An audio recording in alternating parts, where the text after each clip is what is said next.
I want to own a copy so I can just snuggle with it, is just disdainful. If you're going to do a Beauty and Beast retelling, please just fucking read ACOTAR. Like, fuck this shit. Fuck this shit. She added dragons to make it different. That's literally all it is. Trash. This is the good shit, everyone. Hi, welcome back to my channel. My name is Jay and I am going to be telling you about the books that I read in January. I'm going to try and be really quick with them and only give you a couple sentences so I won't waffle on for too long, and this won't be a feature-length film because I read these books in January. Oh, and I also read these books in January. So there's quite a lot of books that I read. Okay, so these ones are in no particular order, but I'll go through the physical copies that I have first. So A Curse So Dark and Lonely. This is a terrible place to start. I was going to read this for my Instagram book club, but I hated this book so much. I got to 68 pages, I believe, and that was when my book club, a lot of them really liked this book, and I was told that in the beginning is when all the action starts and then it gets really slow. I didn't even get to the slow part, so that tells you something about how much I was not enjoying this. I felt like the writing was just really dramatic, stilted, overdone, and I did not like Ren. I didn't like any of the characters really, and I felt like a lot of it was really just not written from the heart, and I could tell that it was more written as kind of like a money grab, and I didn't like it. So if you want to read my entire rant review on this on Goodreads, I will link it below because I kind of went off on Goodreads and on my Instagram. So if you're interested in reading more about why I hated this book, then check that out. But let's just say I gave this 1 star and DNF'd it and threw it across the room a couple times. So yes, I will not be finishing this book and I would not recommend it. The next book I read was Aristotle and Dante Discover the Secrets of the Universe. So this book was sold to me in a way that was not the experience that I had when I was reading it. So every time I heard about this book, I heard of it as a male-male romance. I heard it was really emotional and lovely, and I had really high hopes for this one because I really enjoy gay romances, whether it be women or men. So I was really excited to read this one because I really like reading something other than the heterosexual norm relationship, especially when it's people discovering who they are. I find that really interesting. Hopes for this one being a romance, and when I got into it, I realized it wasn't a romance. It sounded like everything that I would love, but I think this book is actually really just a coming-of-age story with romance sprinkled in, and I would say that the pacing with the romance is really off, and it's not... To me, this book feels like it is 70 or 80% coming-of-age story and like 20% romance, and I found that really jarring to read, especially because I'm not going to spoil the ending, but basically the focus of the ending is off, like a lot of it is the romance, which after this whole story of him coming of age in this Latinx community, then suddenly the ending is all about the romance, and I was like, oh, right. So I do think that this book was really weirdly paced and really weirdly set out, and I think as a coming-of-age story, it was really strong, and I think if it had more focus on the romance, it would have been really strong. I would have liked to have seen it be like 50-50, so there was like 2 plots going at the same time. For me, though, this just kind of fell flat because I felt like it had a bit of misdirection in it, and I just didn't love it. So I still gave it 4 stars because I think a lot of my enjoyment of it was dampened by the fact that I was expecting something completely different. So I'm not blaming the book for that. It is really beautifully written, and I do like the things that it explores. I am, however, not the biggest fan of coming-of-age stories unless they have like certain focuses that I'm really interested in. And so this one, just didn't really care for it that much, but I do think it's very important and lovely, and I do think others would really enjoy it. I do think though that it's good to know that it's not actually, I really don't think it's a romance. It does have romance in it, but don't go into it thinking it is just a romance. It's definitely not. I was expecting like a light, fluffy, almost kind of like a Love, Simon kind of book, and that is not what I got at all. So just so you know, the next book I read was The Blood Countess. I'm not going to talk too much about this one because I gave it 2 stars and it was just pretty disappointing all around. This book is written by Tara Moss, who is an Australian author. She often writes crime fiction, crime and thriller fiction, but she went into like a foray with this it's kind of meant to be paranormal, and when I read the synopsis of it, it gave me diviners, and I'm really enjoying the diviners, so I was like, maybe I could get into this. But to me it was more shadow hunters, and it doesn't really hold up. It really reads like a novel that was written in the late 2000s, so I wouldn't really recommend. The next book I read was Crave. Oh my god, this was a journey, a very weird journey. So this book is literally just Twilight, and I also ranted about this on Goodreads and Instagram, so if you're curious, you can follow me down there and have a look, but I will talk about it a little bit. This is just Twilight, that's all I can fucking say, and I love Twilight. So this actually wasn't too painful for me to read, because it was just like reading Twilight, albeit a shittier version of Twilight, but the plot points are the same, the characters are the same, and there's like, she added dragons to make it different. That's literally all it is. And so I just, even the cover is literally looks like Twilight. So I knew that people had been saying this is kind of similar to Twilight, but I didn't expect it to be such a blatant ripoff. And for that, I think I gave it 2 stars. My enjoyment of it like wasn't so bad, but just the fact that this is so obviously just a ripoff of another book. And I think she's just trying to cash in on the readers, the younger readers that missed out on the Twilight series. But for me, I can't rate this very high because it's basically unoriginal work. So fuck this book. The next book I read was Home Before Dark by Riley Sager. This book was trash. I don't understand the hype for Riley Sager, and that's all I'm going to say about it. It's boring, and his characters are pieces of paper. So that's all I can say about that. I gave this one 2 stars, not recommend. The next book I read this month was Ruin and Rising. I don't know why I was trying to put myself in a reading slump with these shitty books, but turns out Ruin and Rising actually wasn't so bad. So I have been reading the Shadow and Bone series after I read Six of Crows last year, or even the year before, and I love Six of Crows so much. I had heard that the Shadow and Bone series was not as good, so I was kind of like, oh, I don't know if I want to read it, but I really did want to know about the backstory of these characters that were referenced. I wanted to know about Nikolai. I wanted to know about Genya. I don't know how her name is pronounced even after listening to the audiobook. But I didn't mind the first book. I quite enjoyed it. I really liked the trope of magical schools and training. So I quite enjoyed the first one. I really liked the Darkling, as a lot of people do.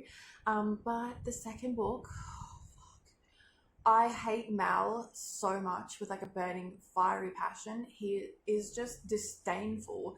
I don't think that, I hate him so much, and so much so that I started reading Siege and Storm, which is the second one, last year, so long ago.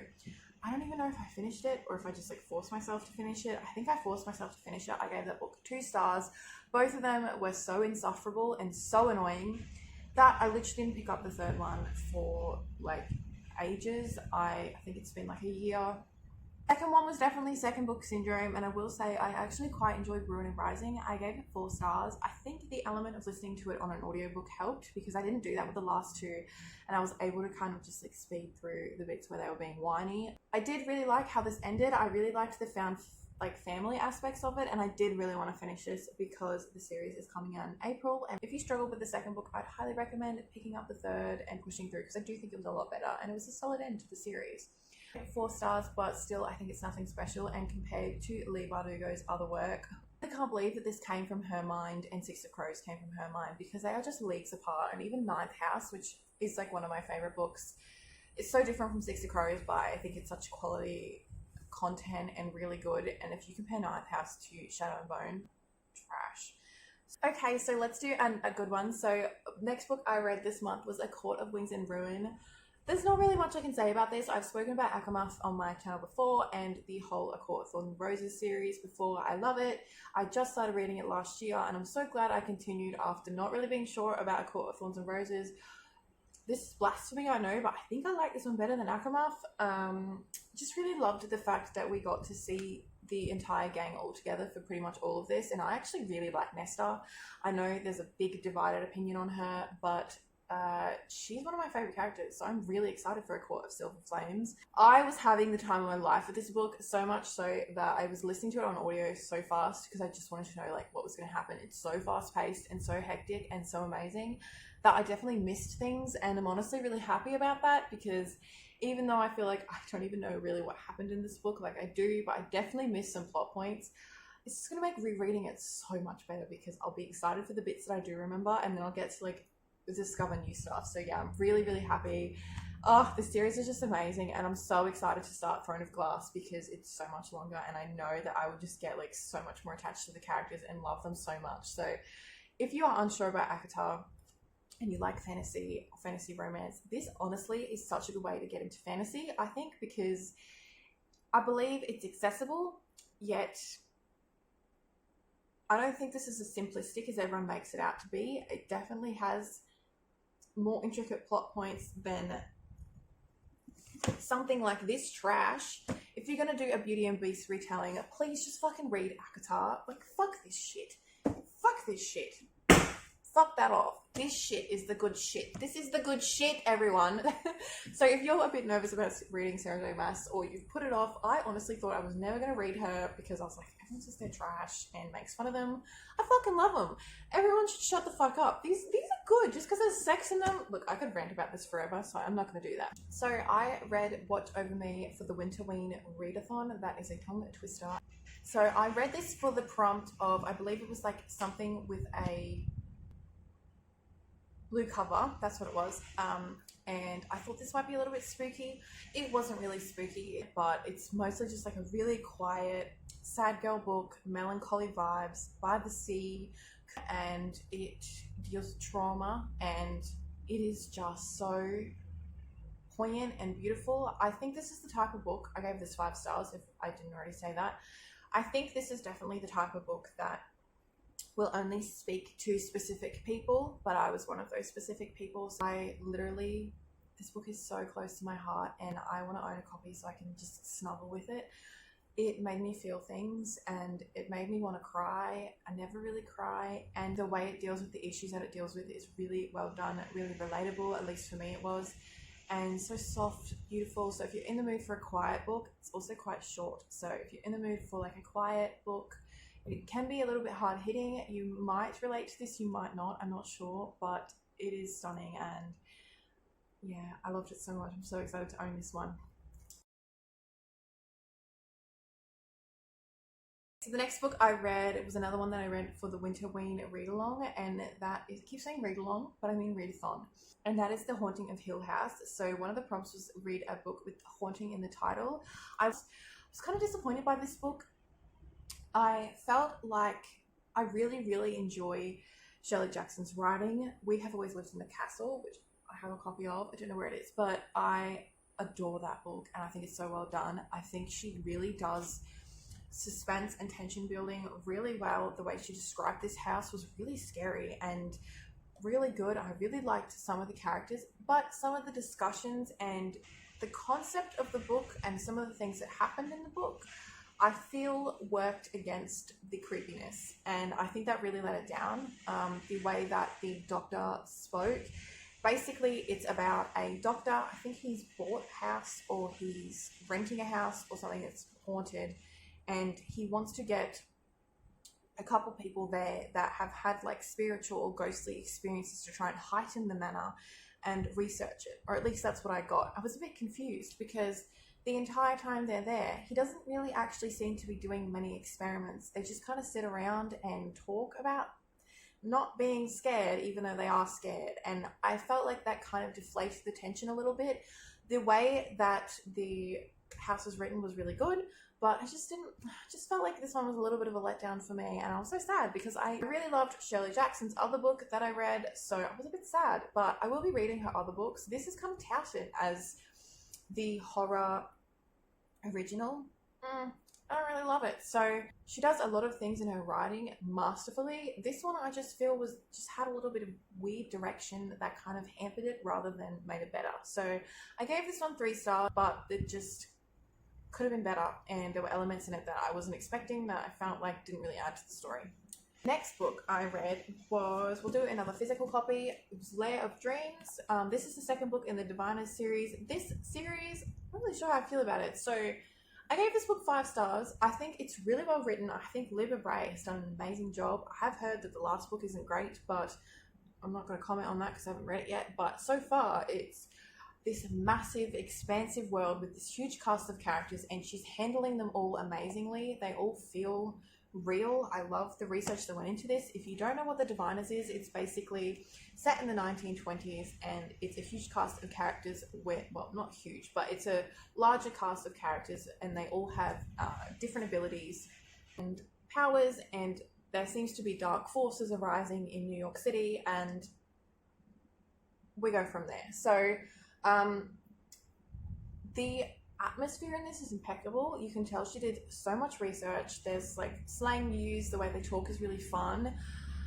However, as I was talking about with Watch Over Me before, I feel like some books are written for certain people, and I think that this book would appeal to a lot of people, but it just, and while I really enjoy it, it just doesn't hit me in that spot. Like, these characters to me, I really enjoy reading about them, they're fun, but there's just not that deep feeling for me. I don't feel deeply attached to them. I don't think that's at fault of the writer.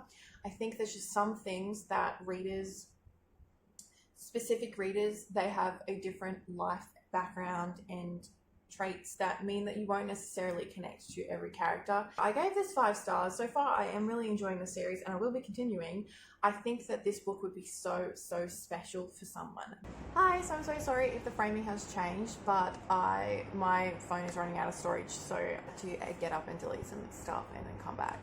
So the next book I think I was talking about was The King and the Dragonflies by Case and Calendar. This book is another one that I feel like was really technically perfect and wonderful, but it just didn't really hit me in the soul. It's wonderful, and I do think everyone should read it, but it's just not one that I personally felt super connected to. So I gave this one 5 stars. It's really well done, but it's another one that I don't think I would like remember forever and cherish in my heart. The next book that I read was Paper Princess.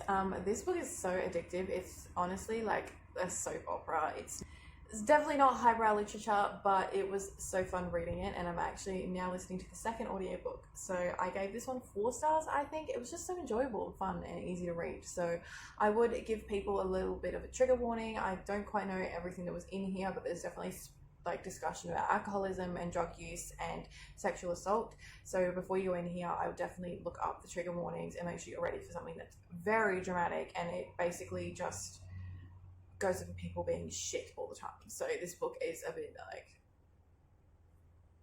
trashy, but I did really enjoy it, and it's something that I kind of use these sort of books that I love to read in between really difficult books, just to kind of give my mind a bit of a break but still have something on the go. So I did really enjoy this one, but I definitely think it won't be for everyone. The next book that I read was The Murders of Molly Southbourne. This was another one that I read for the Winterween read-along.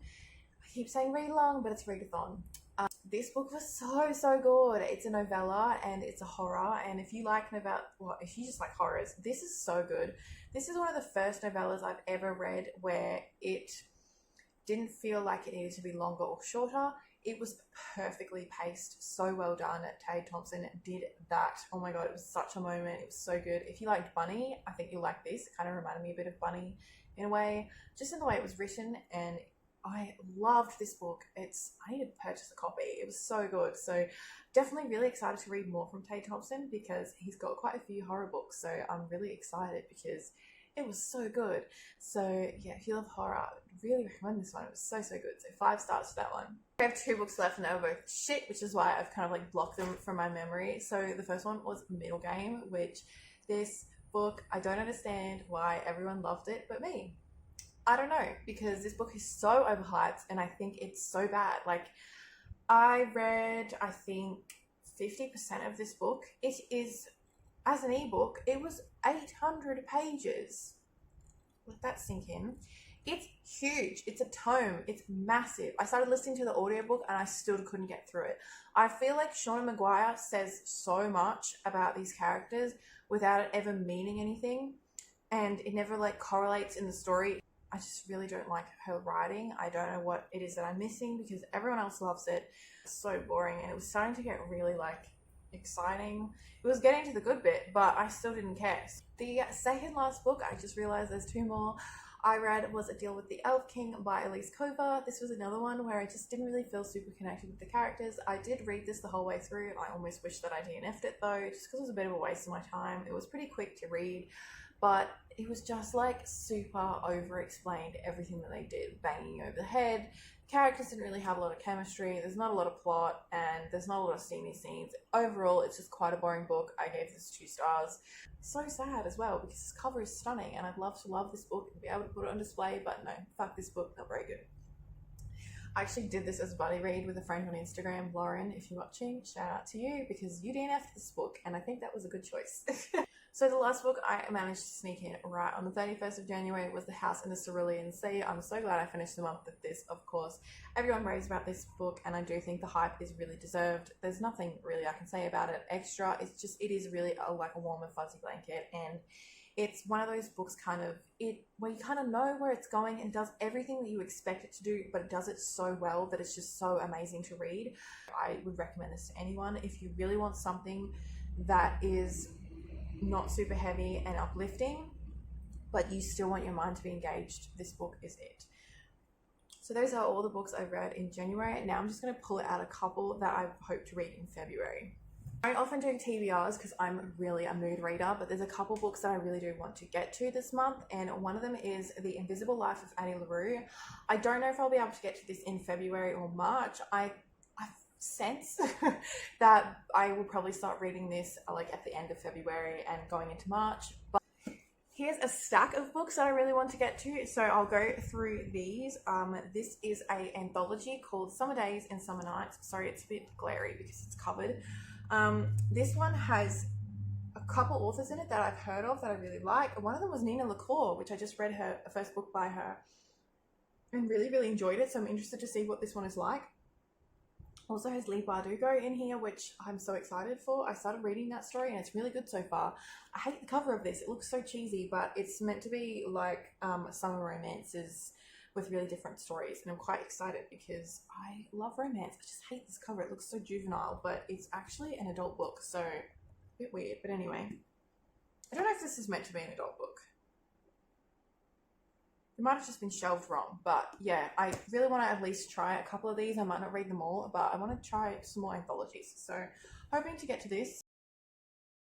A Good Girl's Died to Murder. I'm so excited to read this. It's been so hyped up and I love books like this. This cover, like I love this energy. Oh my god. So I really want to read this in February. I haven't started this yet because I feel like this is going to be one of those ones once I start I won't be able to put it down. So I'm hoping to start this like maybe tomorrow and just spend all day reading. Trying to read an Australian book a month. So this one is called A Constant Hum. It's quite thin, so I know February is like one of the shortest months, so trying not to put too much pressure on myself. So I'm trying to read at least a book a month by an Australian author, and this one is by Alice Bishop, and I just skimmed the synopsis. I don't like to read too much of the synopsis, but I believe it's about the effects of bushfires and how that affects the communities around them. So I'm really interested about this one. It looks, I don't know if I'll get to this month, but this book is teasing me and taunting me. It's so stunning. I'm sure everyone's heard about this, but if you haven't, it's a Romeo and Juliet retelling in Shanghai with gang wars, and what more could you want? I kind of really want to start this, but I also want to get some more series finished before I start this and become overwhelmed with my love for this, because I'm almost certain I will love this, and if I don't love this, I'm going to be very sad. So the last book I'm going to be reading this month, which I'm already almost halfway through this book, is My Tit and My Sister.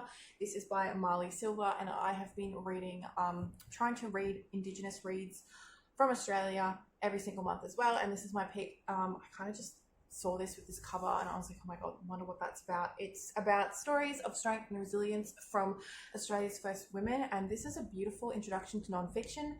I don't read a lot of non-fiction, so this has been amazing.